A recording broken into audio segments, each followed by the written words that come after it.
Another round, another pick, and this round 9 seems to be the island of injury toys. We'll be covering that and more on today's action packed episode of Locked On Fantasy Baseball.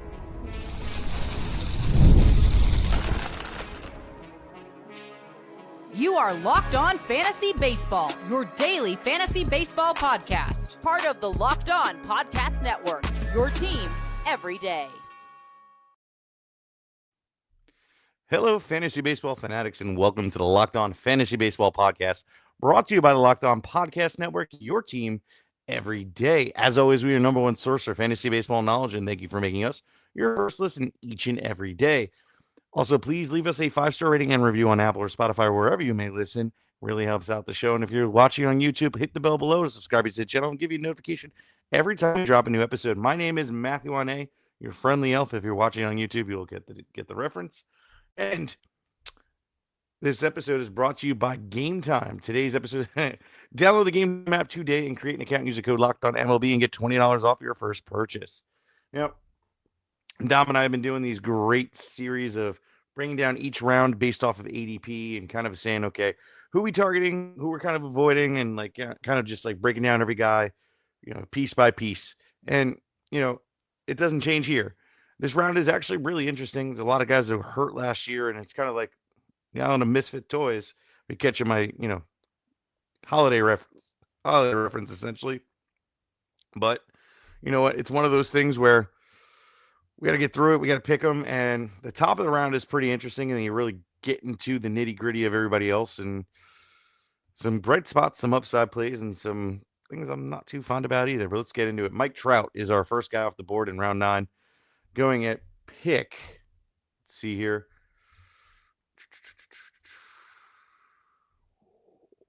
Wrong one. Here we go. He's going at pick 97 overall. This is a good spot for him, truthfully. Your OF3. Look, Mike Trout's a great baseball player. Let's put it that way. Let's start there, right? And for fantasy, as long as he's healthy, he's one of the better bats on the field. So we're going to look at this season, what we liked, what we didn't like. Obviously, we didn't like him getting hurt. The fact that he only played about 29 games sucked. But you didn't have to pay such a high price. I think he was like a 5th or 6th round pick. Still hurt, but not as bad. In the 109 at bats, he had 17 runs, a triple, a double, 2 triples, 10 bombs, 14 ribs, 6 stolen bases, and batted .220. Batting average sucked, but the power was really nice, and was getting the job done nice and early. He was actually looking to be like, oh God, like Mike Trout is going to be just amazing this year. 10 home runs in that short period of time. That pace is outrageous. Now it's not maintainable, but man, it's looking good. When he's healthy, he's the best bat in baseball, hands down. Like you look at years in the past, 2022, for instance, 438 at bats, he had 28 home runs, and 40 home runs in that short period of time, and was stellar. Put up a year's worth of stats for most players in, a quarter of a season. Well, 3/4 of a season. I'm going to take that shot, especially now he's going around pick 97. Like, I'm going to take that all day. I don't think I'm going to pass on it. He's the pick of the round for me. Quite honestly, I just don't see him staying in this round as people start seeing him in spring training. But who knows? A lot of people got burned by him last year and got burned the year before. That knee injury is killer. It's going to scare people away. It ain't scaring me away. It is what it is. When he's healthy, he's the beast. Bottom line. Moving on to Zach Gallen. Zach Gallen is going at a reasonable price. Let's put it that way, right? Like, Zach Gallen didn't live up to the hype. I was drafting him as a top 12 pitcher last year. Obviously, the ROP was not there. Also dealt with some injuries last year.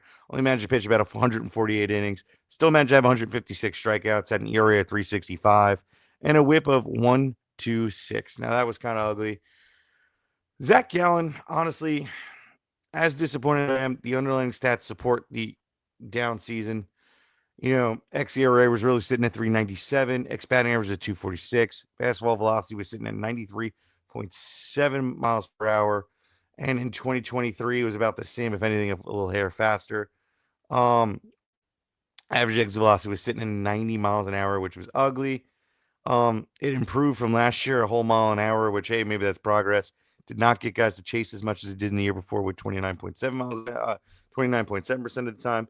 Didn't really get the strikeouts this year either with the whiffs. He only managed to create that about 26% of the time. You know, last year he was doing it about the same rip, was successful. I think it was really just a matter of bad luck. Obviously, K rate was bad, down to 25%. He walked guys a hell of a lot more. Allowed guys to barrel about 7% of the time.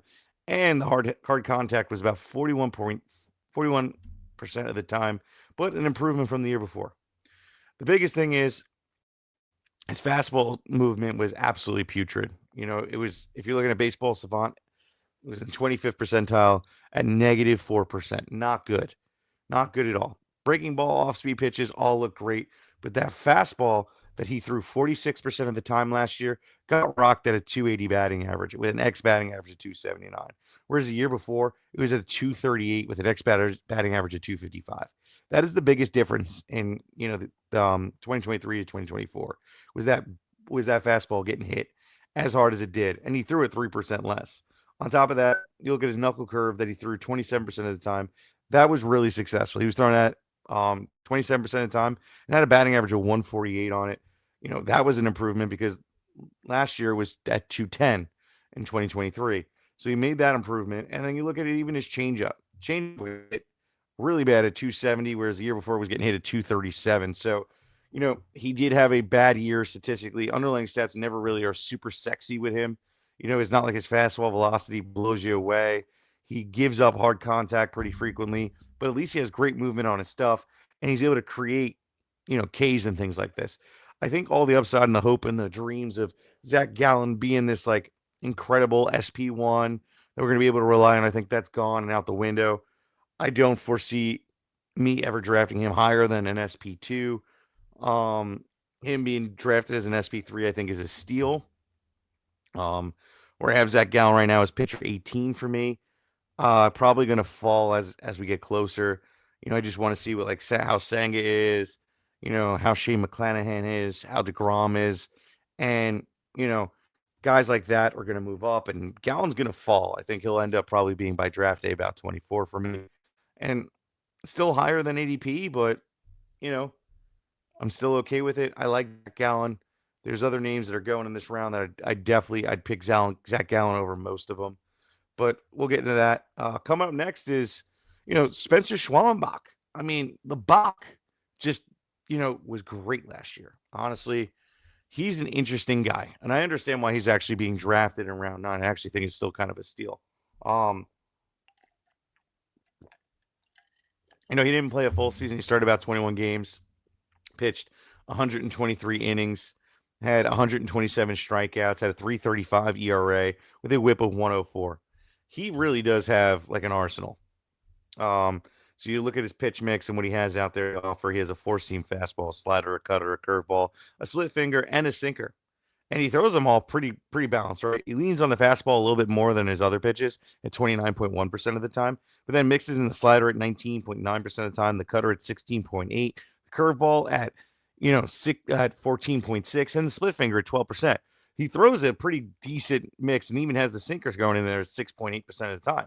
So he's able to throw you off constantly, and he loves to put guys away with that split finger because he did that about 25.8% of the time. And he had really good results. His four-seam fastball, and he had about a 240 batting average. His slider had a 225 batting average with the X batting average at 226.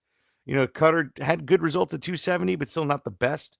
But that curveball was great sitting at 236. That split finger was putting guys away at a 147 batting average. He really does have it. I think he has all the tangibles to really be successful in the bigs. His fastball sits at almost 96 miles an hour, 95.9. His xERA was sitting at 344, so right on par to that 335 ERA. He gets guys to chase really well because he also has a lot of deceptive stuff. He doesn't really give up hard contact because it was at 87.6% miles per hour, which was awesome. Got guys to whiff 27% of the time, struck out guys at 25% of the time. Didn't really walk guys, didn't allow guys to barrel either, only 4.9% of the time. One thing I'd love to see, decrease is the hard contact. So he gave up hard hits about 39.8% of the time. That needs to come down, maybe 35%, 37%, and that would be seriously better. And then he needs to create a little bit more ground balls. But ultimately, I think Schwallenbach has serious upside. Like, let's put it this way: we're getting him this cheap now. At let's see what pitcher he is right now. Schwallenbach, the Bach himself, Chewbacca. I want to get the sound effect for him. Sorry, I'm terrible at it, but Schwallenbach is coming off the board at, let's see here, SP. Where's the really long last name? At SP 32. Your SP 3. I'm really okay with that. Quite honestly, let's see where I have him ranked. I have Schwallenbach at 34, so I'm pretty close to ADP. I like the draft price. Quite honestly, I think it's right where it needs to be. Schwallenbach pitches for the Braves, so the win potential, the positive regression. I think you're going to get ROP and then some. He could be a great pick in 2025. Coming up next, we're going to talk about what to do with Grayson Rodriguez and the return of Felix Bautista. That's all coming up next.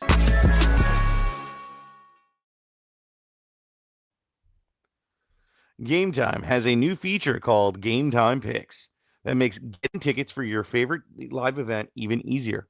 GameTime Picks filters out all the fluff and shows you only the incredible deals on great seats so you don't have to waste time searching through thousands of tickets. With GameTime Picks, curation makes it easier for you to save more on sports, concerts, comedy, theater, and more. GameTime has a plan. Sorry, I just have to skip that. Has a great feature as well as their all-in-one price tool. You toggle through this and you go and before you even get to checkout, yours. There's no surprise at checkout, right? Views from your seats. You get a panoramic view to move it around a bit. Make sure you're not sitting behind that pole. Nothing's obstructing that view. A lowest price guarantee or Game Time will credit you 110% of the difference, which is awesome. Game Time ticketing coverage is awesome. It's number one in the business with the most flexible customer service policy in the ticketing industry. Take the guesswork out of buying tickets with Game Time. Download the Game Time app and create an account and use the code LOCKEDONMLB for $20 off your first purchase.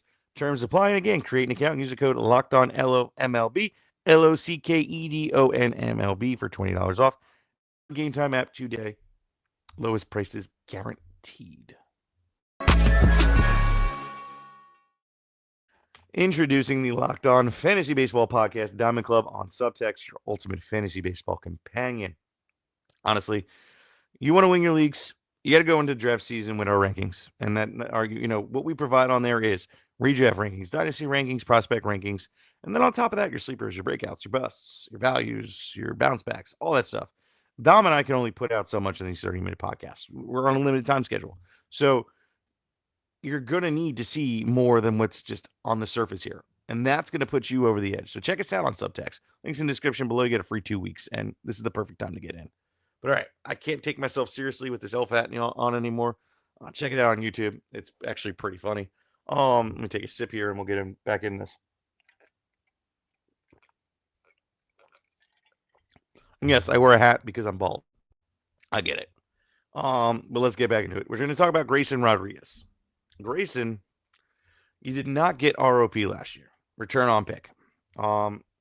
Missed a bit of time. Was a little bit disappointing as well. 116 innings pitched, 130 strikeouts, a 3.86 ERA. The FIP was a little bit better at 3.66, but a WHIP of 1.243. You look at the season as a whole and you go, how do I justify, where I picked him last year? Obviously, he was being drafted as like SP20, and we expected a lot more, especially after that first season where we really just got to experience something that really just made us feel like, wow, we're about to see another amazing pitcher get called up. But first half, he had an ERA of 3.88, through 100 innings with 112 strikeouts. The second half is really when he got hurt. He had pitched about 17 innings, 18 strikeouts. He had a 3.71 ERA, and it was no difference. It was pretty much the same story. Didn't pitch after July, and he had a really good May and April, but then June kind of got him lit up, and July he was kind of getting right, but then obviously the injury. This year for Grayson Rodriguez, it's a little bit harder to gauge. The underlying stats kind of support what he did, but also I think there's room for where we're going to see improvement as long as he can stay out on that mound. He's only 25 years old, so you can't write him off. I'm taking Grayson Rodriguez hesitantly, but I'm also going to do it. I'm not going to be scared away. I have Grayson ranked right now at, where do I have him ranked? Actually, that is ugly. Hold on. Let's see.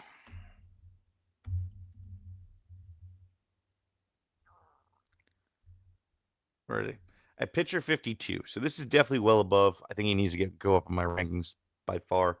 I've overlooked him, I think, quite a bit. But, you can see my hesitation. There's a lot of names ahead of him, too, that actually performed last year, guys that have been really good in the past that I could see why I moved him down so low. You're taking him as your SD3. It's going to be a little bit more on the dangerous side. There's definitely some volatility. There isn't a good floor. So with Grayson, it's a little bit rough with him going at pick 100. On top of that, let's see if he's going to be returning for opening day. And it looks that way because he's not on the injury report. Let's see. One more thing. Yeah. No, not on the injury report, which is good. So with Grayson Rodriguez, I think he's going to be okay. Going to come up in my rankings probably into the mid 40s, but I don't think he's going to break the top 30s. So for this pick today, he's a flat out avoid. But let's get into this next guy here. Somebody I'm excited to talk about. Felix Bautista of the Baltimore Orioles. I have missed you so much, my friend. Felix Bautista, before he went down to TJ, was having a year. And man, I don't think he's going to miss a beat. The control is the only thing I think we're going to see a little bit of a struggle. The whip will probably be higher this year, but he's still going to be fantastic. Before he had TJ, he had a 1.48 ERA through 61 innings pitched with 33 saves, 110 strikeouts with a whip of 0.91. He is what you call an RP1. He's not going to be ranked RP1, but he's going to be ranked pretty high for me. Look, he has RP1 upside. He is incredible, and for him to get back up on that mound, Baltimore missed him. They're going to close out a lot more games. They are going to be dangerous with him closing out those games. Bautista is phenomenal. Watch out for him and do not sleep on him. Quite honestly, he's probably my pick in this round if it's not for Trout and the first three guys we talked about in this round. Other than that, there's some other guys I like in this round, but he's going over all of them for me. He's the first, probably going to be the guy I target in this round. If I can't get him, there is other people. Let's move on. Sneak in Christian Yelich. Christian Yelich this year of the Brewers. Quite honestly, obviously was hurt as well. Let's see what he's on track for right now. Yelich should be back for first day of spring training. Had some back injuries. He carries some risk. Let's talk about it, right? Like he's hasn't been like somebody that's been hurt every year. The last 2 years he's managed to play quite a bit amount of games. 154 and 22, 144 the year before, and then 73 this year, unfortunately. But you look back at his past, and 21 he only played about 117. 2019, 130. I'm skipping over 2020 because he played a full season, but it was only 58 games. He has been getting hurt. The production is nowhere near where it used to be in like 2019 and 2018, where he was like absolutely incredible when he first joined Milwaukee. You know, he was on a good pace this year too. Like he had 11 home runs to 270 at bats with the 44 runs, the 12 doubles, the 3 triples, 42 ribs, 21 stolen bases already on the season. He was batting 315. I'm not scared of Yelich. I think I'm going to draft him. I think it's a decent price. You can't count on the power numbers from him anymore. I don't think that exists for him, even though the average exit velocity was pretty nice this year. Like, 144 at bats and having 19. He goes for, over, I'm sorry, not 144, 550 at bats with 19. I think that's a fair expectation. Maybe 21, 22 in a really good season. That 30 upside is definitely gone, even with the average exit velocity sitting at 91 miles an hour. It's just not him. That launch angle, I think, kind of affects it. And unless the batting average comes down and starts selling out for power, which isn't really his game anymore, I think he's just going to be who he is. So, Christian Yelich, don't be scared to draft him. He's going to be a great 5 category contributor, probably 20 and 30 upside. Like, so 20 home runs and 30 stolen base upside with a decent batting average behind it. It's going to be a good pick. Good OF3. I think the price is just right on him. Coming up next, we're going to cover Royce Lewis, what to do with him. Ugh. Jordan Westburg, one of my favorite picks in this round, and Vinnie Pasquantino, and so much more coming up next.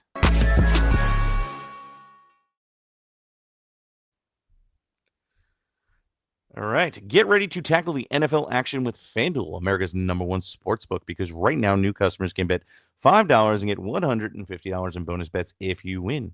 The FanDuel Sportsbook app gives you everything you need to place your live bets all in one place. So when you get a hunch in the middle of the game, you can check out the latest stats, view the live play-by-play, and so much more on the same page where you place your bets. Just visit FanDuel.com and join today. You'll get started with $150 in bonus bets if your first $5 bet wins. Never waste a moment and never waste a hunch, and make every moment more with FanDuel, official sportsbook partner of the NFL. Let's help you make that $5 bets count by betting against the Giants, because their schedule sucks. On top of that, you know, I'm digging Bijan Robinson the last couple games, and it's gonna be fun. And I'd like to take a little quick interest of the over on Michael Penix Jr.'s passing yards in this next week just for fun. It may pan out. Throw a quick $5 bet on it, and it's probably gonna hit because it's gonna be low odds. It's gonna be great. Guys, FanDuel, America's #1 sportsbook. All right, we are in the latter half of this show, and I'm going to try and move a little bit faster. Like I mentioned, Royce Lewis, a guy that, hit a home run with literally the first play, hit a double in the second one, and pulled his hammy. And then missed quite a few games. He managed to play about 82, a little bit more than half a season. Managed to get 292 at bats, had 40 runs, 16 doubles, 16 bombs, 47 ribs, 28 walks to 74 strikeouts, and batted a measly 232. Honestly, he was great when he was great, but when he was bad, he was bad. He hit the ball and really just made great contact and really went on a run of power. But honestly, the underlying stats really don't support it. I love the kid. I think he's very talented. He's only 25, going to be 26 this year. I think that we're going to see a lot more out of him in 2024 as long as he can stay out on the field. Let's just hope he only misses like 30 games versus half the season, and we're going to get a really special season from the kid. We haven't even really seen his wheels because he does run really fast, even though it didn't really reflect his prospect pedigree was, stolen bases out the wazoo. I am super excited to see what those possibilities are. There is another level if this kid can play a full season. So, going to be a great upside pick, but definitely comes with a floor that is unsafe. So, this is kind of the perfect time to take that bet. Whereas last year he was going in the third round, the price is so much better on him. I am willing to take the shot. Next we got Jordan Westburg of the Baltimore Orioles. I love this kid. I called him going in the last season. Before the season started to pick him up, I had a feeling he was going to go off. He was the #1 prospect before he got called up, and rightfully so. He had a great season until the injury. Played about 107 games, missed the latter half of the season, but 416 at bats, 57 runs, 26 doubles, 5 triples, 18 bombs, 63 ribs, 6 stolen bases, batted 264. He looked really good, like really good. He was really getting it, and all the underlying stats support everything he was doing. Ex-WOBA at 353, ex-batting average at 281, ex-slug at 491, average exit velocity sitting at 91.1 miles an hour, barreling about 11.8% of the time, creating hard contact 46.1% of the time. Launch angle was really sweet. Unfortunately, chased and whiffed a little too much and struck out and couldn't really walk, but I think that's all coming to a head, and he's going to fix that in 2025. The prospect pedigree, honestly, was stellar. I'm going to read you off just one season, and I am going to move a little faster. But let's look at it real quick. Before he got called up in 2023, he had 268 at bats, 57 runs, 15 doubles, 2 triples, 18 bombs, 54 ribs, 6 stolen bases, and then he walked about 29 walks to 64 strikeouts and was batting 295. He has a great batting average history. 2022, he batted 265. In 2020, batted 285. 317. In 2021, 285. He has been a guy that has always had batting average, and even in he did. I'm sorry, right off the wrong year, but still, he is really good. I like him a lot. He is somebody that I think is going to just be an overall good talent and a serious fantasy force. Probably going to end up being a top 50 player. Let's move on. Vinnie Pasquantino unfortunately went down with I believe, shoulder injury. I'm going to pull that up real quick. Um, it was really just upsetting for me. If you're a fan of the show for a long time, Vinny P, that's what I call him. You know, went down with an injury and cut what I think the start of his breakout campaign short. Let's put it this way. So he had a broken thumb. So broke his thumb, sidelined him for pretty much the regular season, unfortunately. But honestly, I think would have done it. Like we look at like his total numbers on the season, and he had 496 at bats, 64 runs, 30 doubles, two triples, 19 bombs, 97 ribs, stolen base, batted 262. This was the most games he's ever played in the bigs. I think this year, as long as he doesn't have a freak accident where he breaks his hand at age 26, thumb, I mean, we're going to see something special. Even if he would have came back, his power would have been zapped anyway with the broken thumb, because you look, it happens a lot where it happened to Freddie Freeman. Power was zapped for the year and then came back and just did his thing, the next year. Vinny P just has power. Look, every season in the minors, pace was outrageous. Last time he was in the minors, 264 at bats, he had 18 home runs, batted 277 that year. He has power, bottom line.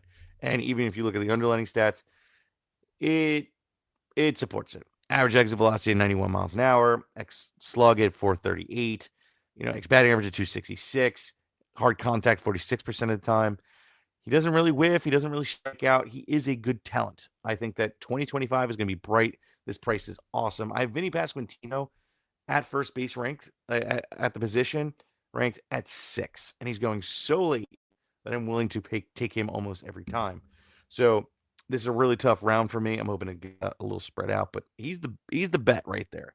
You waited on first base and you wanted to wait until the end of the draft, like around this time. It's the perfect time to pick him up. He's the guy I'm going to walk away with in a lot of leagues. I think he's going to be fantastic. So about Hunter Brown of the Houston Astros. He had a really good year. Really surprising. His career frustrates me. I've always been a fan. And, you know, 2023 got me really disheartened. The performance in 2023 had a 5.09 ERA through 155 innings. And, the bright spot was his, strikeouts, but it was the second half where he really just fell apart. Now, it was probably the innings and, the fatigue, because this year, 3.49 ERA through 170 innings, most in his career, and still managed to get 179 strikeouts with a whip of 127. The whip's a little high for me, but hey, he's still learning at 25 years old, going to be 26. The price is actually really nice. I'm kind of okay with picking him here. I have him at the position. Let's see. Hunter Brown at 38. So it's not bad. He's probably going to come up in my rankings too. It's just hard. Pitching is so deep this year. Like even if I don't get him, I don't pay up. There's other guys that will solidify my rotation. I can be very patient and kind of nitpick and get whatever bat I want because I'm okay with my pitching later on. Like this is what I do. I'm really good at picking pitchers. Hunter Brown's great. If I get him, I get him. If I don't, I don't. But this is a good price. I wouldn't be mad at getting him in this round whatsoever. Um, Wilson Contreras, the St. Louis Cardinals. Um, you know, did not have a healthy season. He played about 301 at bats. What was on a good pace for home runs. Had 15 home runs through that time, but unfortunately, just wasn't a full season. But had a good season. You know, I'm not picking him this high. The team itself, just not looking hot. I don't know, what the upside is for him. I'm hoping he gets moved. Maybe they'll just sell out entirely. You know, there's nobody really left there anymore that's really just going to entice me. They're going to be starting over. So let's move him, get him on a contender, and then we can talk about it. And hopefully, too, he could play the whole season and manage to get 450 at bats, and then we could talk about it. But ninth round, over pick 100, the price is better. But there's guys going before him and after him that have a little bit better of a fantasy production and get you that ROP. So Wilson Contreras is a pass for me. Ian Happ, a guy I'm not going to touch with a 10-foot pole. He had a nice season statistically. If you look at like his overall season numbers, you know, 569 at bats, 25 bombs, 89 runs, 86 ribs, 13 stolen bases, and batted a 243. Like, hey, that's great, but he's age 29, pretty much the same player he's been his entire career. Yes, the Cubs are better this year with the addition of Tucker and PCA, but I just don't see him being worth this pick. I'm avoiding him at all costs. He was a waiver wire guy all year, and you started him when you wanted him, and you dropped him when you needed to. He's not somebody I'm trying to get. Cody Bellinger is this next guy here. Everybody's really excited for the new landing spot, him going to my Yankees. I'm not really too thrilled with him only hitting, 18 home runs with 516 at bats last year. Yeah, the power will kind of show a little bit better. So what? Maybe he hits 23 home runs, 25 if we're really lucky. And yes, the runs and ribs will definitely be better because it's a better team. But batting average is decent. But I'm sorry, like there's other names that are going a little bit after him that I'd much rather have. Like let's look at that, and even at the same position, right? Cody Bellinger. We're looking here. Where'd he go? Of course, it updated on me again. Oh, it's because I don't have it selected. Right, this. Here we go. Sorry.